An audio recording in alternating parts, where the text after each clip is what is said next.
Ada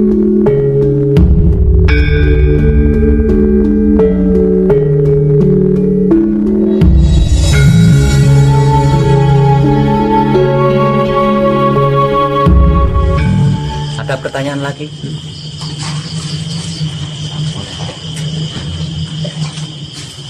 Siap. Sifatnya hanya konfirmasi dan sekaligus mohon dikoreksi. Ya. Karena tadi ketika yang tadi siang, hubungannya dengan yang tadi siang, ketika saya bertanya di dalam hati, tiba-tiba juga ada jawaban juga. Cuma kan saya sedang belajar nih sekarang, jadi belum pede apakah benar jawaban itu. Konteksnya adalah agama dengan Tuhan yang ilusif. Ya. Nah, bagaimana dengan gereja yang sungguh mengakui Isa, Yesus, dan juga sekaligus mengakui bahwa benar Roh Kudus itu yang saat ini bersemayam, gitu. Tapi sekaligus tadi lalu timbul jawabannya ini, minta dikoreksi apakah jawaban ini itu. Iya. Bisa saja mengakui bahwa seperti itu, tahu Roh Kudus, tetapi tidak tahu caranya, cara mengenalnya, sampai kepada bagaimana menyebutkan, lalu menerangkan sampai betul-betul mengenal itu. Apakah jawaban itu betul? Jawabannya ada dua itu. Bisa iya, bisa tidak. Jawaban ada dua. Bisa iya seperti itu, juga bisa tidak seperti itu. Seperti yang sudah sering saya ulas, semuanya itu bergantung daripada kebersihan otak atau pikiran kita, hati atau batin kita, kelamin atau syahwat kita. Bergantung dari situ. Betapapun, artinya betapapun kita percaya, betapapun kita yakin bahwa Tuhan itu ada, kalau otak atau pikiran kita, hati atau batin kita, kelamin atau syahwat kita tidak terjaga kebersihannya, tetap tidak nyambung. Tidak nyambung. Kenapa kok tidak nyambung? Karena yang dimaksud daripada Tuhan itu sebenarnya hanya berlaku untuk orang-orang yang kebersihan otak atau pikirannya, hati atau batinnya, kelamin atau syahwatnya terjaga, Pak. Bukankah di dalam kitab setiap firman selalu menyatakan, hai orang-orang yang beriman? Jelas kan? Artinya Tuhan, yang dimaksud Tuhan itu hanya berlaku untuk orang-orang yang beriman, Pak. Kalau tidak beriman, tidak nyambung. Karena apa? Karena Tuhan tidak berlaku bagi dia. Jadi yang mereka geluti itu Tuhan ilusi, bukan Tuhan sesungguhnya. Karena Tuhan yang sesungguhnya itu hanya berlaku untuk orang-orang yang otak pikirannya terjaga kebersihannya, hati atau batinnya terjaga kebersihannya, kelamin atau syahwatnya terjaga kebersihan. Jika tidak, Tuhan yang sesungguhnya tidak berlaku bagi dia. Makanya tidak nyambung. Perkaranya hanya di situ saja sebenarnya. Jadi bukan perkara agamanya, bukan perkara ayat-ayat di dalam agama itu, bukan perkara akidahnya, bukan perkara kaedahnya, bukan. Perkaranya tiga singgasana mereka ini, tiga singgasana kita ini bersih enggak? Kalau bersih, kebersihannya terjaga enggak? Perkaranya cuma itu toh, Pak. Hanya satu itu. Bukan perkara yang lain.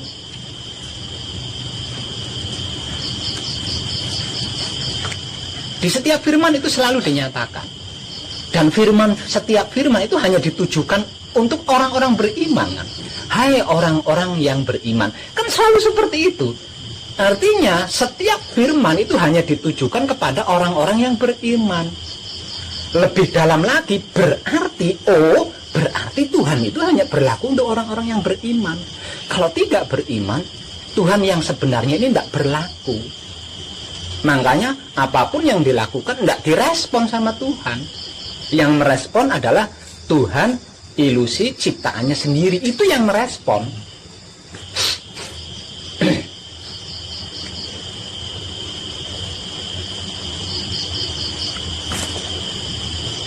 Unik kan? Sederhana, tapi nyaris tidak terpikirkan oleh kita.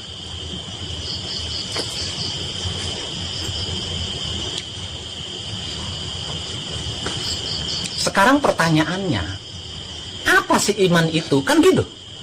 Sekarang yang jadi pertanyaan kan, lah kalau begitu, iman yang dimaksud di dalam firman oleh Tuhan, itu apa sih?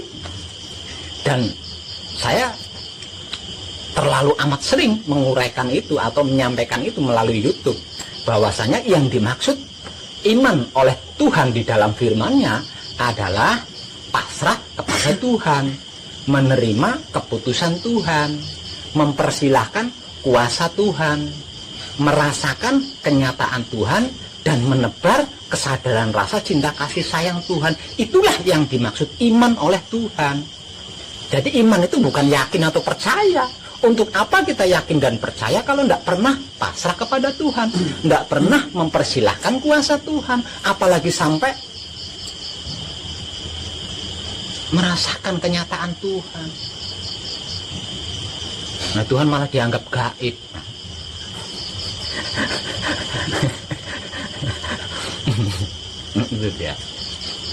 Nah, selama ini kita mencerna iman sebagai keyakinan kan, sebagai kepercayaan. Jadi hanya dengan sebuah kalimat saya yakin Tuhan itu ada dan esa, itu sudah merasa lebih cukup. Lebih dari sekedar cukup, sudah merasa lebih dari sekedar cukup. Hanya dengan berkata, aku beriman kepada Tuhan. Padahal Tuhan itu sendiri berfirman, hai orang-orang yang beriman, jangan berbangga dulu karena kamu menyatakan telah beriman kepadaku kalau aku belum menguji keimananmu. Ayo.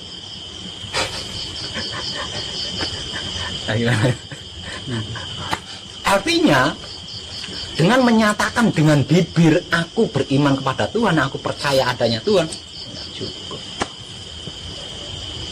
Tapi kalau kita bisa pasrah kepada Tuhan, bisa berserah diri kepada Tuhan, apapun keputusan Tuhan kita bisa menerima, dan kita mau mempersilahkan kuasa Tuhan karena Dia maha kuasa dan kita ini adalah makhluk terbatas.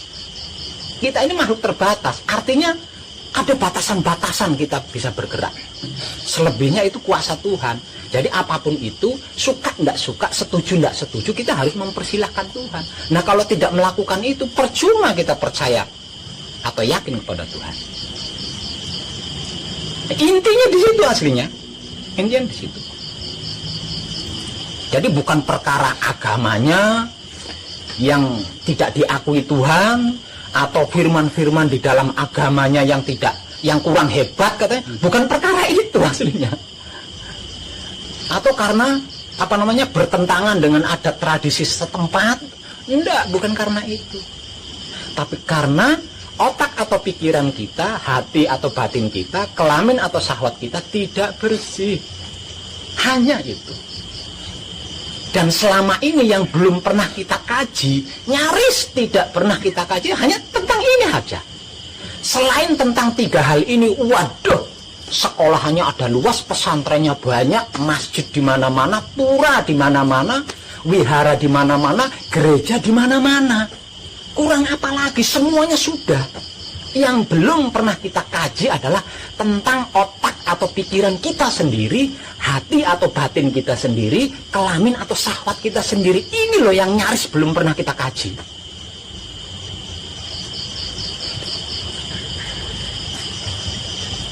Perkara yang lain wis kabeh. Tinggal itu toh. Jadi jangan pernah salahkan ilmu-ilmu yang pernah kita pelajari. Jangan meremehkan agama-agama yang kita anut, akidah dan kaidahnya. Jangan, bukan perkara itu. Semua itu sudah benar. Semuanya itu sudah benar. caranya saja belum tepat. Karena apa? Karena kita lakukan dalam sikon, otak atau pikiran, hati atau batin kita, kelamin atau syahwat kita tidak bersih. Makanya nggak nyambung. Kenapa kok tidak nyambung? Karena yang dimaksud Tuhan adalah maha suci. Nah, suci yang dimaksud ini tidak bisa dicampuri dengan apapun, tidak bisa tercampuri oleh apapun. Artinya yang bisa mendekati suci, yang bisa bersua dengan suci adalah suci lagi. Jadi kalau pikiran atau otak, hati atau batin, kelamin atau syahwat kita tidak suci, ya tidak nyambung, Pak. Tidak nyambung. Ini nggak bisa dibantah, ini real. Nggak bisa dibantah.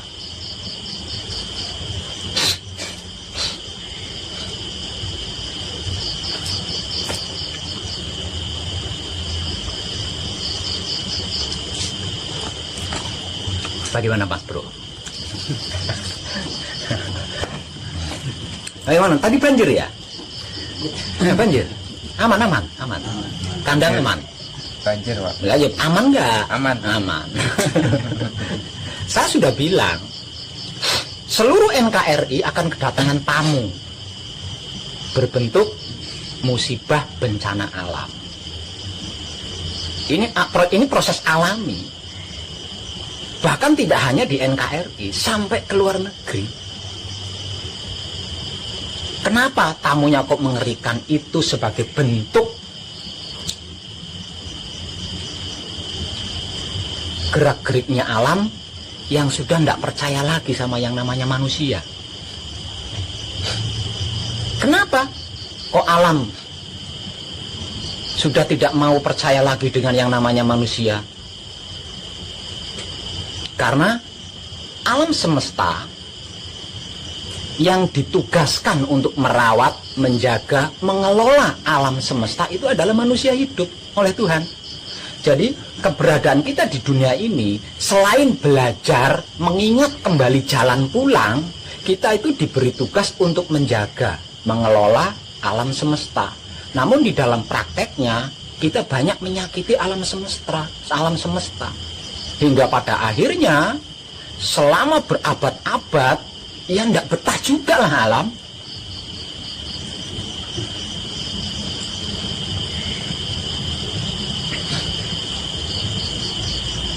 Dengan begitu, termasuk pesanggrahan ini juga akan kedatangan tamu itu. Nggak ada satupun yang tidak kedatangan tamu itu, semuanya kedatangan. Nah, tinggal manusianya itu sadar enggak tugasnya di dunia ini apa. Kalau sadar, melakukan enggak, kesadarannya itu dipraktekkan enggak. Kalau enggak, akan lebih dahsyat dari yang sekarang.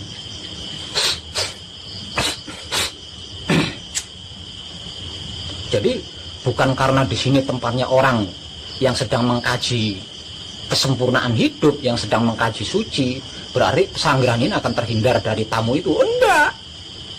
Semua akan kedatangan. Semua akan kedatangan. Nggak adil namanya. Kalau hanya tempat-tempat tertentu, nggak adil namanya. Namun jangan panik. Alam ini kan saudara kita. Alam semesta ini kan bagian dari diri kita. Artinya, walaupun kedatangan tamu tersebut, sambut. Lalu itu saudara kita kok. Jangan panik, jangan takut, apalagi sampai menghindari. Bukankah orang bijak mengatakan, tamu adalah raja kita?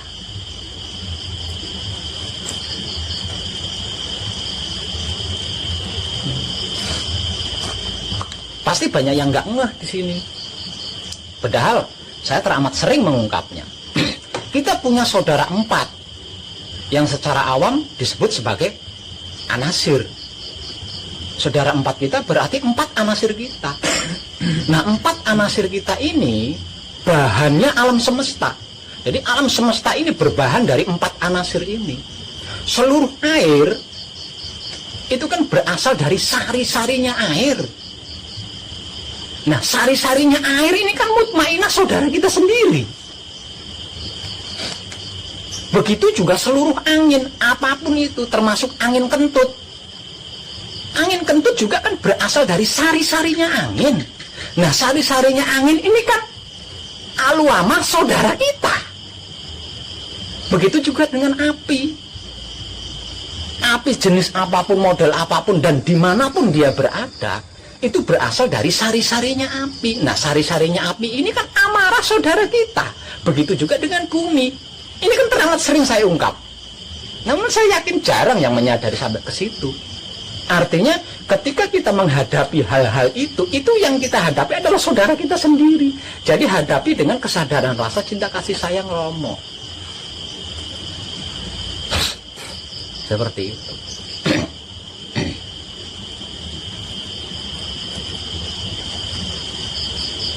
Untuk lebih detailnya lagi, mungkin butuh lebih real ya.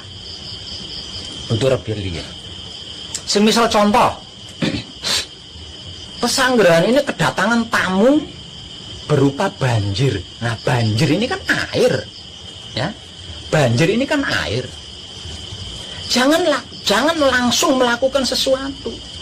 Lawang kedatangan tamu kok.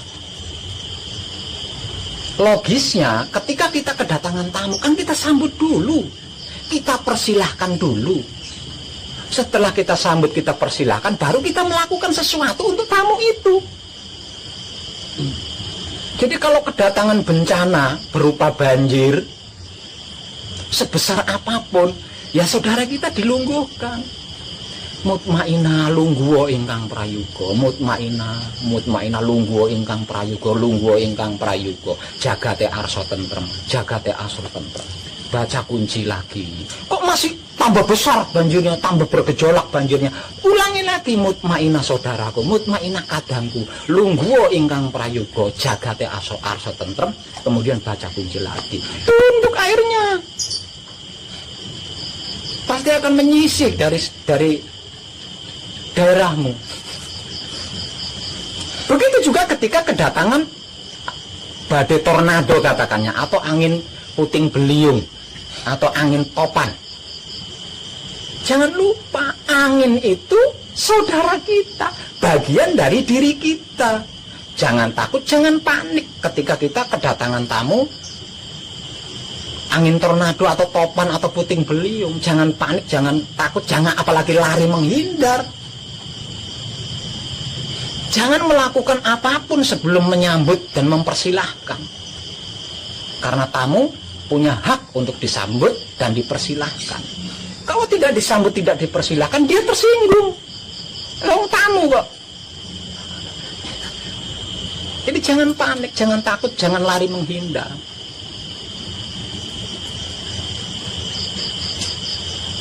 Ya caranya aluamah kadangku, atau aluamah sedulurku, lungguwa ingkang prayoga, jagate arsa tentrem. Baca kunci terus. Belum direspon, ulangi lagi sampai saling merespon. Kedatangan bencana, kebakaran. Ini namanya kebakaran kan identik dengan api. Jangan takut, jangan panik, jangan menghindar. Api itu bagian dari diri kita. Saudara kita asalnya dari saudara kita. Saudara yang mana? Amarah. Sambut dia, persilahkan dia. Suruh duduk. Kadangku amarah atau sedulurku amarah.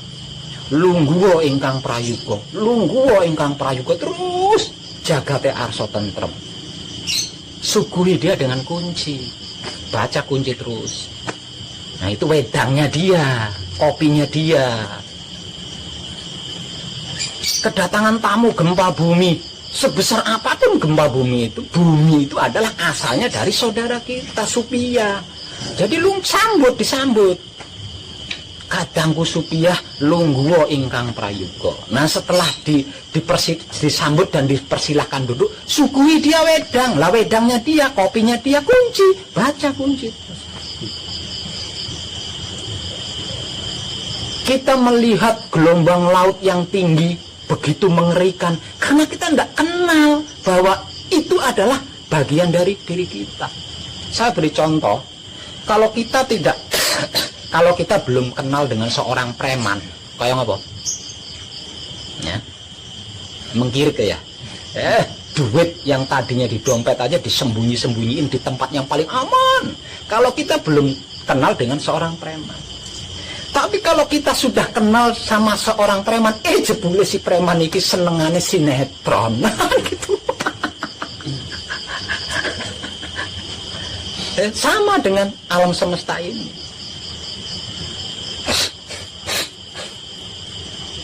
Jadi ketika saya ada di luar pesanggrahan ini, kedatangan tamu alam semesta, ya tinggal lihat bentuk tamunya apa, air, angin, api, atau buminya bergetar. Nah, sesuaikan, sambut, persilahkan duduk, suguhi dia wedang. Nah, wedangnya kunci. Jadi setelah menyambut dan mempersilahkan dia duduk, baru kita suguhi wedang atau kopi, yaitu bacaan kunci. Ya, ini udah sering saya ungkapkan. Bahkan ketika saya mengungkap itu pakai jari.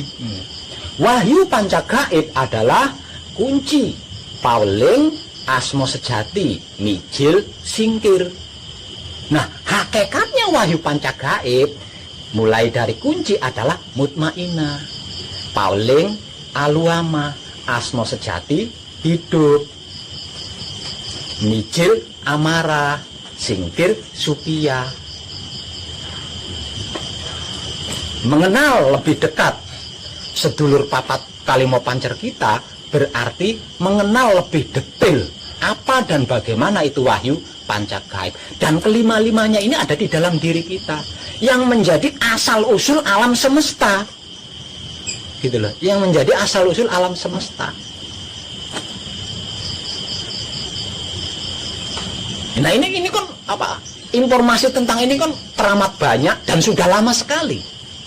Tapi dalam prakteknya, ketika daerahnya kedatangan mutmainah, tamu mutmainah, panik, lari. Ketika daerahnya kedatangan aluama, karena wujud aluama berbentuk angin puting beliung, lari. Bagaimana ceritanya ini? Lah terus apa gunanya saya memberikan informasi dari dulu?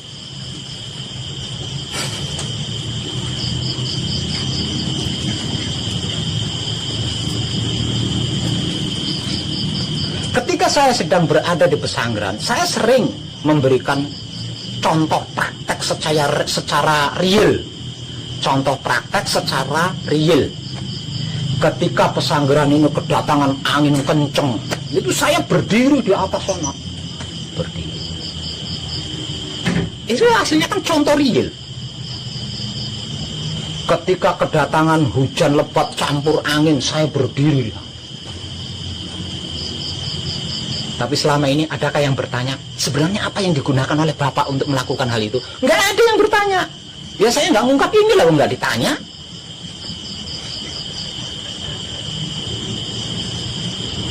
Saya menyambut tamu tersebut, mempersilahkan tamu tersebut, lalu menjamunya dengan bacaan kunci. Selesai, nggak ada yang...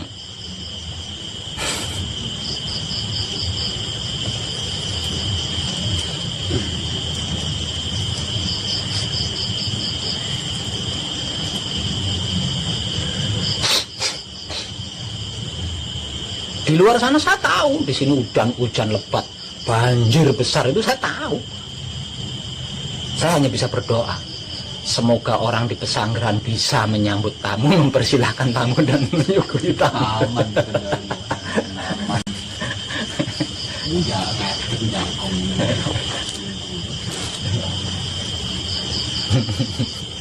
Di kandang sih.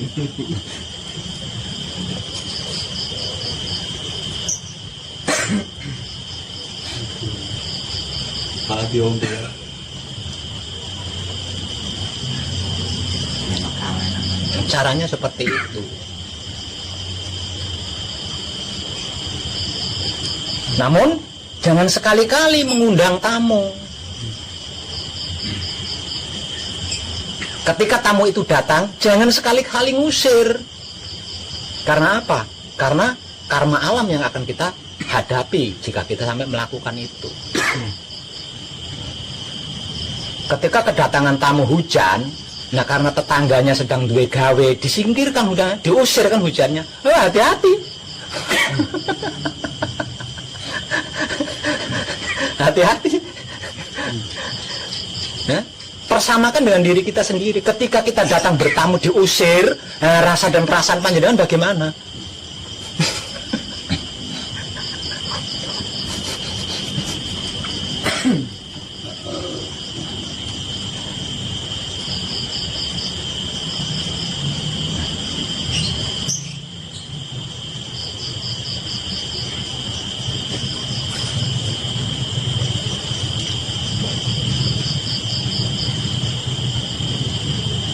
Sebab karena itu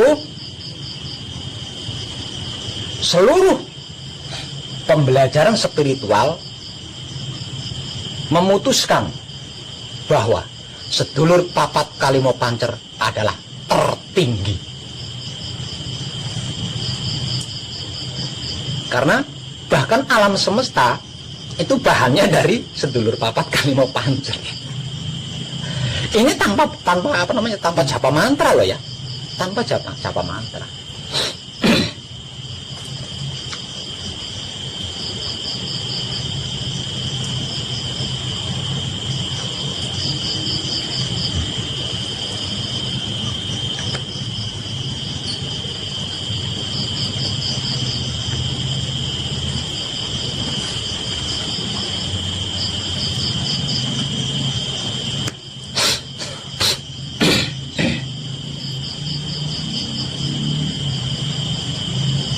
Jadi 4 elemen yang paling ditakuti di dunia ini sesungguhnya adalah bagian dari diri kita sendiri, saudara kita sendiri. Kesimpulannya 4 elemen atau 4 anasir yang paling ditakuti manusia hidup ketika dia datang dalam wujud yang besar sesungguhnya adalah bagian dari diri kita, sesungguhnya adalah saudara kita sendiri.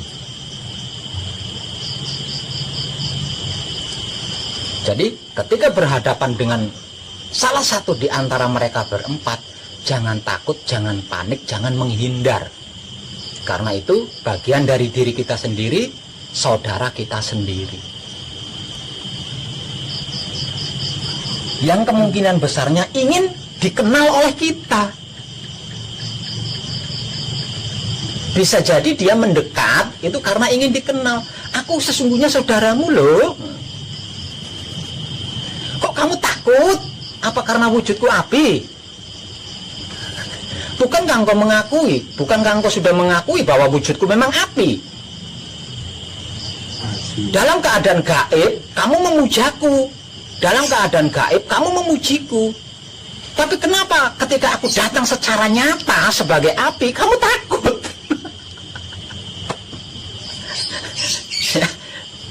Di dalam spiritual kan kita memujanya, ya, mutmainah, aluama, amanah, suku, kan kita puja, kita puji. Kenapa ketika dia datang secara nyata dengan wujud aslinya kita takut? Kan berarti kan bisa jadi kedatangannya karena saking inginnya dikenal oleh kita.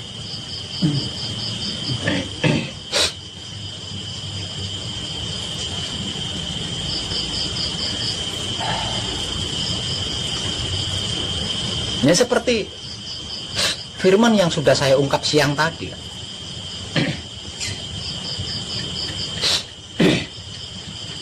Pengkajianmu mengabarkan tentang aku. Pembelajaranmu menceritakan tentang aku. Bahwasanya aku berasal dari sari-sarinya air, berasal dari sari-sarinya angin, berasal dari sari-sarinya api, berasal dari sari-sarinya bumi, berasal dari Tuhan. Kenapa ketika aku datang menemuimu dengan wujud asliku, kamu malah takut? Ya beruntungnya saudara kita api, angin, air itu tidak punya mulut. Kalau punya mulut ketawa, kowe iki aneh. Kamu gembar-gembor di dalam batin memanggilku, memujaku, memujiku. Aku datangi, kamu lari terbirit-birit. Ngono.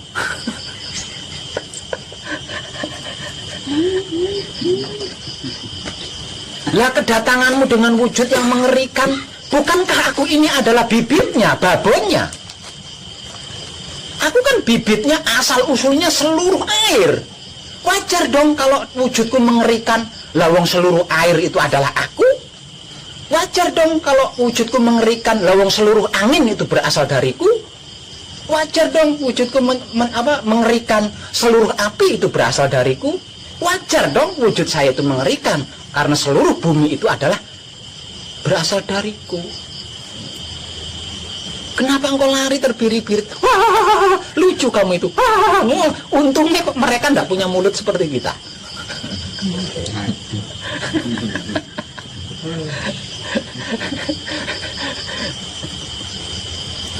Nah, aneh kan?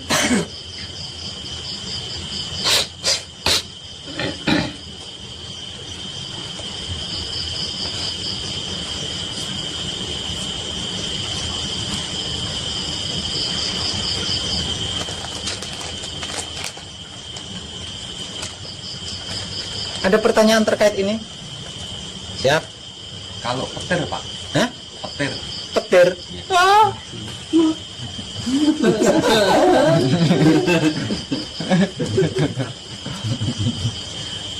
Berasal Kalau petir, gluduk, terus seperti fenomena-fenomena alam, nah itu auranya mereka berempat. Jadi jauh dibanding mereka berempat itu jauh. Lawang itu hanya aura, hanya energi saja.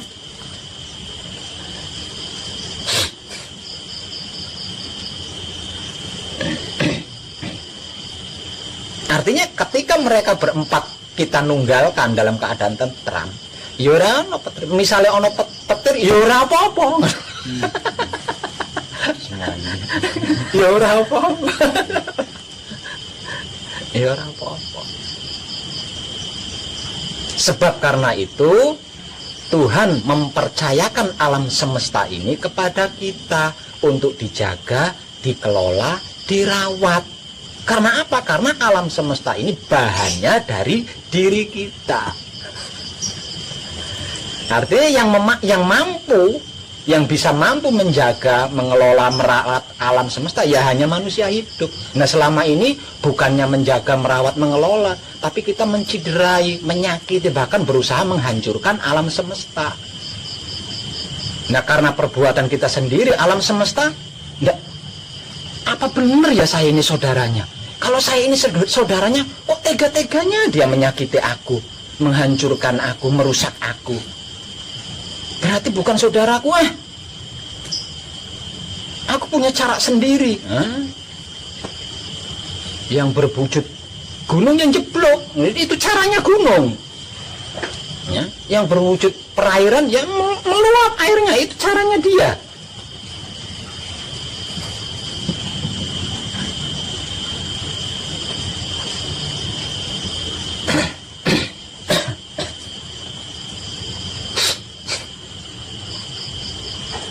Ya, pertanyaan apa lagi?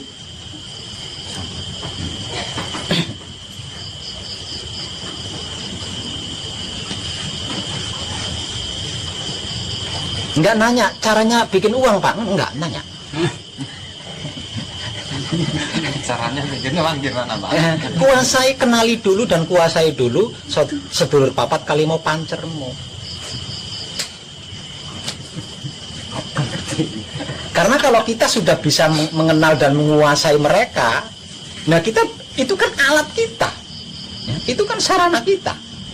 Kalau kita sudah mengenal sedulur papat kita, berarti sedulur papat kita ini adalah menjadi sarana kita. Terlalu kecil, nggawe duit itu terlalu kecil. Bagaimana? Karena apa? Karena duit tidak memiliki roh. Air laut yang segitu luasnya bisa kita perintah. Kalau kita mengenal mutmainah dengan baik, seluruh angin di alam semesta ini yang tidak ada satupun orang bisa mengendalikannya, bisa kita kendalikan. Padahal semuanya itu memiliki roh loh, ya, punya roh. Bumi yang sangat luar biasa ini bisa kita perintah. Api yang begitu menakutkan, mengerikan bisa kita perintah, apalagi uang.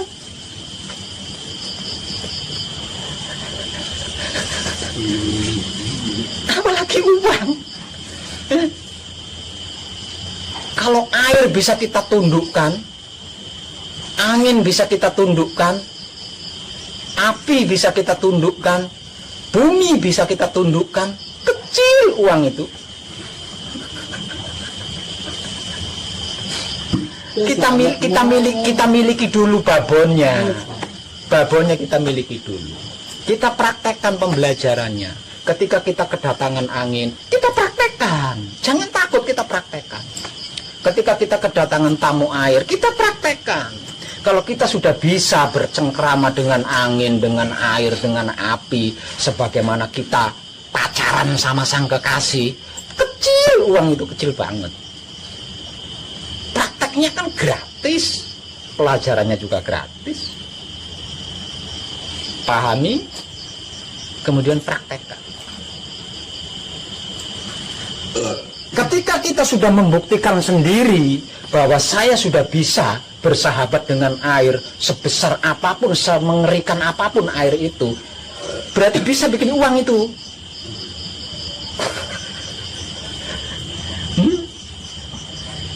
Kalau kita sudah bisa bersahabat, bercengkerama dengan tornado yang mengerikan itu, berarti kita sudah bisa bikin uang itu. Karena kecil uang itu. Karena uang tidak memiliki roh. Yang punya roh saja bisa bersahabat dengan kita. Apalagi yang tanpa roh.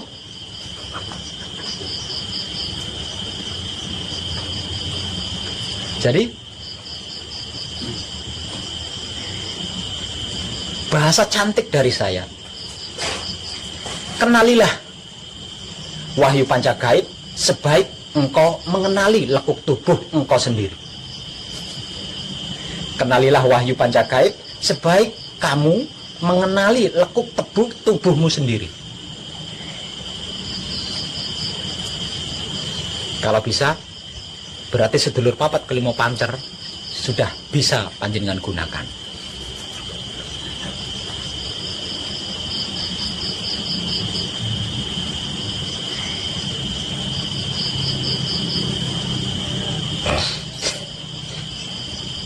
Oke. Bisa paham ya? Nah, untuk malam ini cukup dulu ya. Cukup itu dulu. Kita sambung kali waktu. Panjenengan akan saya ajak mengenal lebih dalam tentang sedulur papat kalimo pancer kita yang saat ini anak buahnya sedang ngamuk di luar sana. Nah, yang sedang ngamuk di luar sana itu kan anak buahnya sedulur papat kita. Jadi yang bisa menghalau mereka ya ketuanya lah, pimpinannya. Nah, pimpinannya mereka itu ada di dalam diri kita, yaitu sedulur papat atau 4 elemen atau 4 anasir.